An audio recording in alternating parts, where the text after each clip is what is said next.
तामिळनाडूचे नवीन मुख्यमंत्री म्हणजे विजय थालापती. सगळ्यांना माहिती आहेत विजय थालापती, द स्टार विजय थालापती. तामिळनाडूमध्ये ऑलरेडी त्यांना एवढं मानलं जातं ॲज अ स्टार म्हणून. आणि याच्यातून त्यांनी जो धाडसी निर्णय घेतला सगळ्यात म्हणजे सी एम बनण्याचा. सी एम बनल्यानंतर सी एम बनताना बऱ्याच लोकांनी त्यांना आक्षेप घेतले की काय करायला लागला आहे, स्टार उठून सी एम बनायला लागला आहे.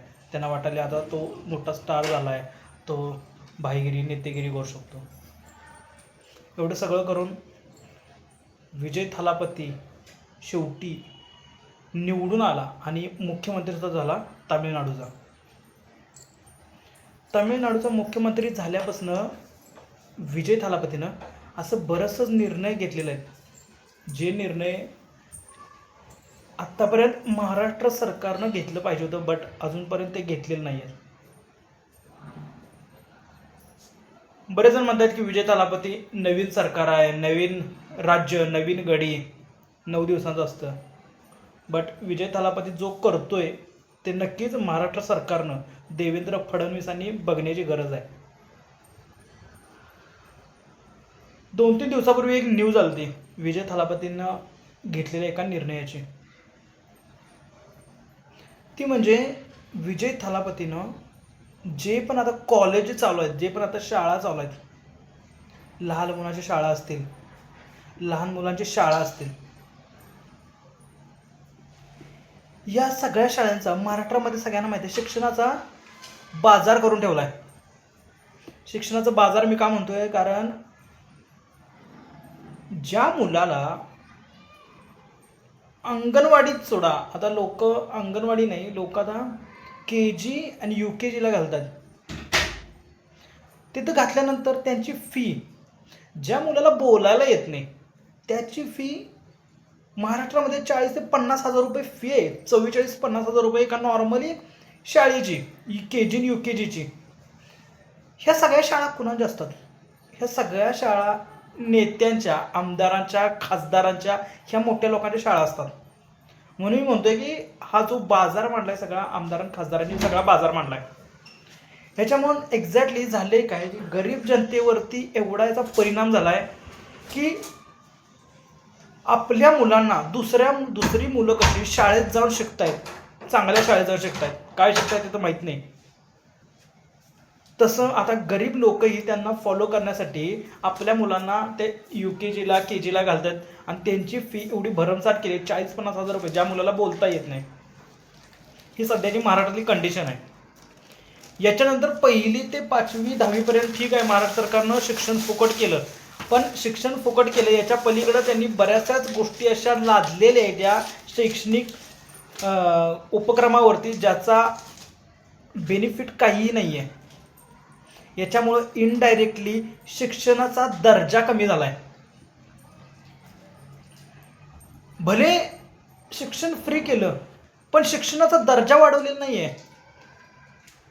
आजकाल महाराष्ट्रातला कोणताही विद्यार्थी असेल तो सेंट्रल बोर्डासाठी किंवा ग्लोबलीसाठी तो तयार होतोय का? जो त्याचं बेसिक आहे, जे 1ली ते 10वीपर्यंत शाळा असेल, कॉलेज असतील, हे जे बेसिक शाळेमध्ये तयार होतं हे तो ग्लोबली टिकण्यासाठी, ग्लोबली कॉम्पीट करण्यासाठी तयार होतोय का?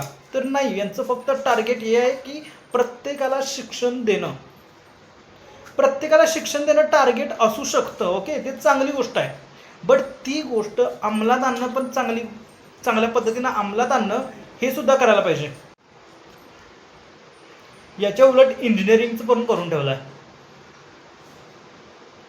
आधी 1ली ते 10वीपर्यंत शिक्षण फ्री केलं, तो एक चांगला निर्णय होता. बट शिक्षणाचा दर्जा काही उंचवला नाही.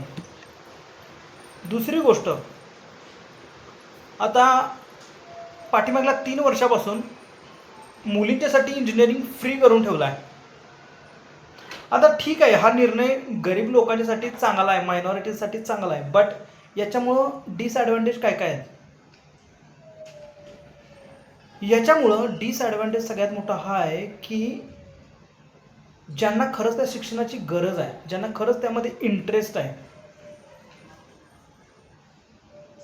ते लोक पुढं येऊ शकत नाही आहेत. इंजिनिअरिंग कॉलेजची फी 2018-19पर्यंत साधारणतः सर्वांसाठी सेम होती, मुलांमुलींसाठी. ती ऑलमोस्ट ओपनसाठी 70-80 हजार रुपये फी होती, OBC साठी 60-70 हजार रुपये फी होती आणि त्याच्या अकॉर्डिंगली SC ST NT साठी फी होता. बट आता त्या फीमध्ये कन्सेशन आलं आहे मुलींच्या साईडला. ठीक आहे, ती एक चांगली गोष्ट आहे. ओके, बऱ्याच मुलींच्यासाठी शिक्षणासाठी एक नवीन एनर्जी किंवा एम्पॉवरमेंटसाठी आपण हा निर्णयाचं स्वागत आहे. बट याच्यामुळं जो इंजिनिअरिंगचा पण काही ठिकाणी दर्जा घसरतोय. महाराष्ट्रातल्या मुली ज्या वेळेस ग्लोबली कॉम्पीट करू शकत आहेत का, या जो इंजिनिअरिंग महाराष्ट्रामध्ये शिकवलं जातं त्यासाठी ते इंजिनिअरिंगची लेवल आणि ग्लोबली जे शिकवलं जातं किंवा अदर स्टेटमध्ये जे शिकवलं जातं त्यांच्या शिक्षणाचा दर्जा, लेवल, युनिव्हर्सिटी ह्याच्यासाठी महाराष्ट्रातली मुलं मुली तयार होत आहेत का? विजय थालापती तिकडं प्रत्येक गोष्टींचं आता आकडं मागतोय तो, प्रत्येक आमदारांना खासदारांना. कुणाच्या किती शाळा आहेत, प्रत्येक शाळेमध्ये किती पटसंख्या आहे किंवा किती काउंट आहे, प्रत्येक पोराची फी किती आहे, आणि त्याने एक फीचा स्टँडर्ड ठरवला आहे. संपूर्ण राज्यामध्ये तीच फी असणार आहे. पण महाराष्ट्रामध्ये ही गोष्ट इम्प्लिमेंट करतील का? UKG KG साठी जी महाराष्ट्रामध्ये 40-50 हजार फी आहे त्याच्याऐवजी जर 20,000 फी केली, काय लागतं UKG आणि KGच्या मुलांना शिकवायचं काय असतं? ज्या मुलांना बोलता येत नाही, चालता येत नाही, त्या मुलांना शिकवायचं असतं. आपल्या अंगणवाडी, बालवाडी याच्या आधी चांगल्या होत्या. मुलांसाठी सरकारकडून काहीतरी खाऊ यायचा, तो खाऊ दिला जायचा. मुलं शाळेत डेव्हलपमेंटचे क्लासेस फक्त असायचे, त्यांना शिकवण्याचा दुसरा काही उद्देश नसायचा. माइंड डेव्हलपमेंट असेल, फिजिकल डेव्हलपमेंट एवढाच एक उद्देश होता अंगणवाडी बालवाडीतून. UKG आणि KG काय केलं जातं? हे फक्त चित्र उभा केलं जातं. English speaking, physical development, mentally development. But actually या गोष्टी होत आहेत का?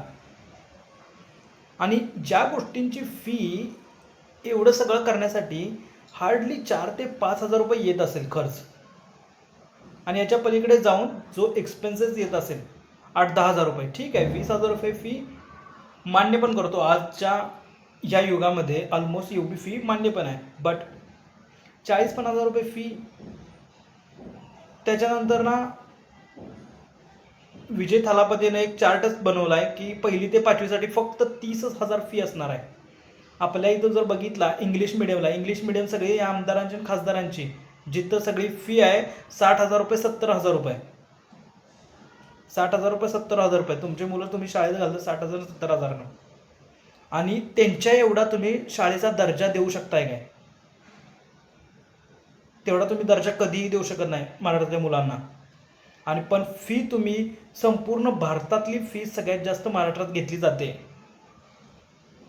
ह्याच्या पलीकडं विजय थालापतीनं असं बरंचसं निर्णय घेतली ती, जे निर्णय खरंच महाराष्ट्र सरकारनं बघण्याची गरज आहे. लाईट बिल दर 2 महिन्यांनी आता विजय थालापती सरकार संपूर्ण तामिळनाडूच्या जनतेला 200 युनिट फ्री देणार आहे.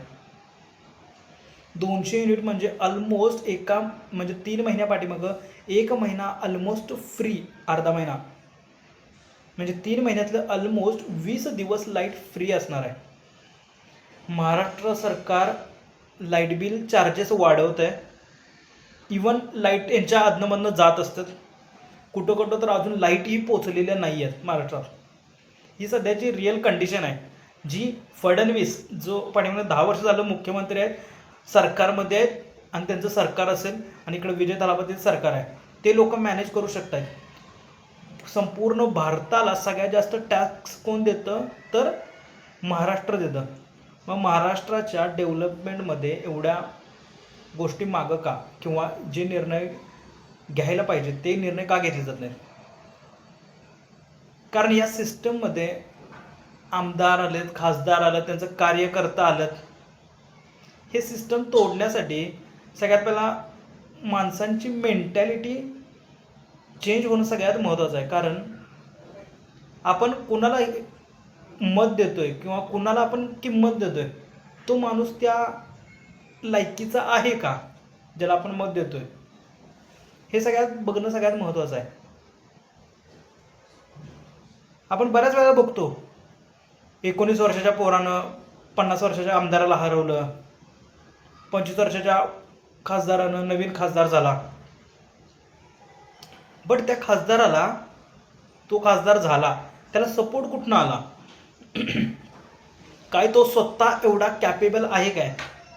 त्याचं कशामध्ये नाव आहे एवढं मोठं की तो एवढा मोठा बनू शकतोय? नाही बनू शकत, कोणीही बनू शकत नाही.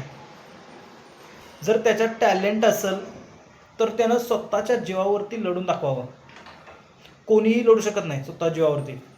आणि जर टॅलेंट असेल तरच तो माणूस समाजाच्या पुढं उभा राहण्याच्या लायकीचा असतो. बऱ्याच वेळेला आमदार खासदारांची पोरं आणून उभा केली जातात, 19-20 वर्षावरती निवडून आणली जातात, रेकॉर्ड गेला, निवडून आला 19व्या वर्षी. अरे का? कोणी सांगितलं?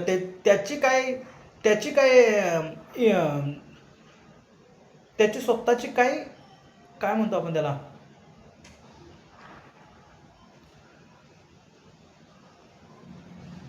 त्याची स्वतःची काय कॅपॅबिलिटी आहे की त्यानं असं काय केलं समाजासाठी की त्यानं तो निवडून आला, किंवा त्याचं असं काय विचार आहेत की त्याच्यामुळे तो निवडून आलाय? ना त्यांच्याकडे विचार आहेत, ना त्यांच्या आचरणात असतं कुठलीही गोष्ट.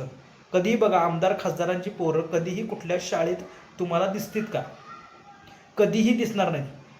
कारण यांच्या शाळा, यांच्या डिग्री यांच्या घरात, पेपर यांच्या घरात, हे घरात बसून पेपर लिहित असतील. आणि आम्ही त्यांना दादा म्हणा, अण्णा म्हणा, आबा म्हणा. अरे कशासाठी? ते काय तुमची घरं चालतात? तुमच्या घरात तेल संपलं तर तुम्हाला आणायला जायला लागतंय. तुम्ही जाता भिकाऱ्या त्यांच्याकडे पाठीमागं कार्य करता. महाराष्ट्रातल्या सरकारच नाही, महाराष्ट्रातल्या मेंटॅलिटीला, ही मेंटॅलिटी चेंज होणं खरंच गरजेचं आहे. बऱ्याच गोष्टींचे असं निर्णय आहेत जे महाराष्ट्रामध्ये झालं पाहिजे होतं. अंमली पदार्थ एवढ्या वेळा सांगलीमध्ये, एवढ्या वेळा ते अंमली पदार्थावरती सापडत आहेत लोक. म्हणजे विचार करा, तरुण पिढीमध्ये किती ड्रग्सच्या आहार गेल्या. ही पहिल्यांदा आम्ही ऐकत होतो फक्त पंजाब, तिकडं हरियाणा, नॉर्थ साईडला ह्या सगळ्या गोष्टी होत्या. पण आता आम्ही सांगलीमध्ये बघतोय की एवढ्या लेवलपर्यंत कोटी कोटी रुपयाची, 120 कोटींची ड्रग्स मागल्या महिन्यात सापडलेत. म्हणजे कम्प्लिटली एक स्वतःचा एक विचार संपलाय. काय करायचं माहिती नाहीये. फक्त जो समाजामध्ये चाललंय त्याच्याच पाठीमागं जाण्याचा विचार एक चालू आहे. समाजामध्ये नवीन काही गोष्टी आणण्याचा सरकारचा कोणताही प्रयत्न नाहीये. आहे त्या तरुणाला एक पिक्चर उभा करून दाखवणं की आपण ह्या गोष्टी करतोय, ह्या गोष्टीमुळे तुम्हाला हा फायदा आहे. बट ॲक्च्युली त्या गोष्टी होत आहेत कुठं? त्या गोष्टी कधीही होत नाही आहेत. यासाठी महाराष्ट्राच्या युवानं विचार करण्याची खरंच गरज आहे. दर 2 महिन्यानंतर तुमच्या ग्रामपंचायतमध्ये एक स्कीम येते. कोणत्याही 2 महिन्यानंतर जावा, हे कार्ड काढा, ग्रीन कार्ड काढा, येलो कार्ड काढा, रेड कार्ड काढा. आता तर नवीन बस कार्ड काढायसाठी आलंय. तिकडं बऱ्याच राज्यांमध्ये बस सगळ्यांना फ्री आहे. Private buses, public buses. महाराष्ट्रामध्ये पब्लिक बसेस सुद्धा त्यासाठी कार्ड काढायसाठी 200-250 रुपये गोळा करत बसतात. हे कोणत्या लेवलचं राजकारण चाललंय? गावोगावी जाऊन कार्ड काढणं, त्यांचा सगळा पैसा गोळा करणं, आणि तो पैसा आपण कार्ड काढल्यानंतर त्याचा यूज करतो काय? तर त्याचा आपण यूजही करत नाही. खरंच विचार करायची गरज आहे की सरकारचं कुठं चुकतंय की महाराष्ट्रातल्या जनतेचं कुठं चुकतंय. हे बघायला पाहिजे. त्याच्याच बरोबर सरकारनं CM विजय थालापतीनं आणखीन एक सगळ्यात महत्त्वाचा निर्णय आणला, तो म्हणजे श्वेतपत्रिका सादर करायची. म्हणजे दरवर्षी जे सरकार कुणाला किती कर्ज दिली, ते कर्ज किती त्यांनी फेडलीत, आणि त्याच्याबद्दल त्यांनी सगळं ट्रान्सपरन्सी ठेवायची. सगळं सरकारमध्ये कुठलं काम चालू आहे, कोणत्या कामाला किती खर्च झालेला आहे. मध्यंतरी एक लिस्ट आलेली की कोणत्या खासदारानं खासदार फंडातली किती रक्कम इन्व्हेस्ट केली त्यांच्या खासदार फंडामध्ये, त्यांच्या मतदारसंघात. लाज वाटण्यासारखी गोष्ट आहे. खासदार फंडामध्ये 14 कोटी रुपये येतात आणि ह्यांना एवढी अक्कलही नाही आहे की हे पैसे वापरायचं कसं. खासदार फंडामध्ये आलेलं पैसं वापरायचं कसं. 48 आमदार खासदारांची लिस्ट आहे महाराष्ट्रातल्या, ज्यांच्याकडे 14 कोटी रुपये आलेत, बट ते वापरूही शकलेले नाहीत.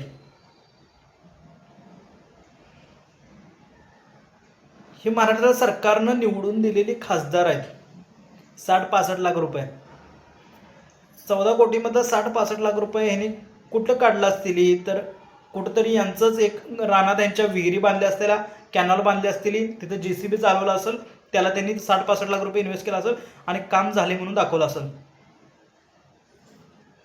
एवढं सगळं होऊन सुद्धा आपली जनता मात्र आमचा साहेबच करून गाडीच्या पाठीमागे पळत असतात. त्या पोरांची पण काही चुकी नाही. त्या पोरांच्या आई वडिलांनी जर बघितला, त्यांचा वडील म्हणण्यापेक्षा त्यांना आपण बा म्हणू. बा म्हणजे एक डायरेक्शन असते, डायरेक्शन देणारा माणूस असतो. ती डायरेक्शनच त्यांची चुकीची आहे. त्यांचा बाच जातो त्यांच्या कारखान्याने कामाला 10,000-12,000वरती, आयुष्यभर राबलेला असतो. काय करणार आहे मग. त्यांच्या निवडणुका आल्या की त्यांच्यासोबत पळा, त्यांच्या पाठीमागनं पळा, त्यांची कार्ड गोळा करा, त्यांच्यासाठी दिवस रात्र पळा. का तर त्या 10-12 हजारासाठी ह्यांनी आयुष्यभर घासलेले असते त्यांच्याकडं. मग जे त्या बाने केले तेच ते पोरगं करत असते. ही महाराष्ट्रामध्ये अशी एक नवीन लेगसी चालू झाल्या. आमच्या आमदार खासदारानं पाठीमागं काम केलंय. 5 वर्षापूर्वी आमच्या खासदाराने हे काम केले. अरे 5 वर्षापूर्वी काम केलंय याचा अर्थ काय, तो 5 वर्षापूर्वी पण निवडून आलेला. ह्या वर्षी आत्ता काय काम केलंय ते सांगा. आत्ता काम केलं असेल तर पुढल्या 5 वर्षात मत मागायला येताना सांगायचं की पाठीमागल्या 5 वर्षात मी हे काम केलंय. 5-10 वर्षापूर्वीचा जो डेटा आहे, कॅनॉल बांधला 10 वर्षापूर्वी, अरे 10 वर्षापूर्वी बांधलास, त्यावेळेस पण तुला मत दिलेलंच ना, त्यावेळेस पण तुला खासदारकी दिलेली, आमदारकी दिलेली. रस्ता केला, कुठला रस्ता केला, 10 वर्षापूर्वी रस्ता केला, मग आता का मागायला लागलाय.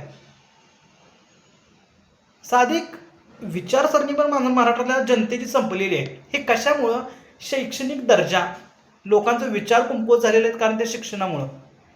शिक्षणामध्ये आजकाल जे शिकवलं जातं, बऱ्याच ठिकाणी शिक्षण फ्री केलं आहे, फ्री पाहिजे पण ओके, बट असं नाही पाहिजे की, बऱ्याच ठिकाणी तुम्ही ऐकलं पण असाल की प्रत्येक शिक्षेसाठी we need to charge something. का माहिती आहे, कारण शिक्षण हे फ्री येत नसतं. जर तुम्ही शिक्षणच फ्री देत असाल तर त्याची किंमत कोणाला आहे, आणि जर किंमत करायला लोक नसतील तर तुमचं विचार कसे जनरेट होतील. मग तुम्ही ॲज अ गाढव म्हणूनच तुम्हाला लोक वापरतील. मग त्या गाढवांच्या रांगेमध्ये आज तुम्ही बसलेला आहे. आत्ता तुम्हाला गाढव केलाय, पण तुमच्यातले असे पण लोक आहेत जे ऑलरेडी कुत्र्याच्या रांगेत पण बसलेले आहेत. साहेब आला की लाळा टाकत जायचं, त्याच्या पाठीमागं गाडीच्या पाठीमागं पळायचं, ही त्यांची लायकी आहे. ह्यांच्या घरात खायला अन्न नाही. आणि आमचा साहेब करत कार्यकर्ता त्याच्या पाठीमागे पळत असतो. साहेबाच्या पाठीमागे पळताना विचार करायचा, साहेब तुमचा गाडीतनं जातोय, तुमच्या पायात तुटलेली चप्पल आहे, तुमच्या पोरापोरींना शाळेत जाताना एका ड्रेसवर महिनाभर जायला लागतंय, तुमच्या घराचं छप्पर तुटलेले आहेत, साहेब फिरतोय, साहेबाचं घर आहे 5 मजली. विचार करा. नवीन मुख्यमंत्री येऊन सुद्धा महाराष्ट्रामध्ये तामिळनाडूमध्ये एवढ्या जर डेव्हलपमेंट होत असतील तर महाराष्ट्र सगळ्यात जास्त टॅक्स पेअर, सगळ्यात जास्त मनी जनरेट करणारा सेंट्रल गव्हर्नमेंटसाठी जो स्टेट आहे तो आहे महाराष्ट्र. आणि त्या महाराष्ट्रामध्ये जर सुधारणा होत नसतील तर येणाऱ्या काळात तुम्ही त्या गाढवाच्या कुत्र्याच्या रांगेत तुम्ही दिसणार स्वतःला. लक्षात ठेवा.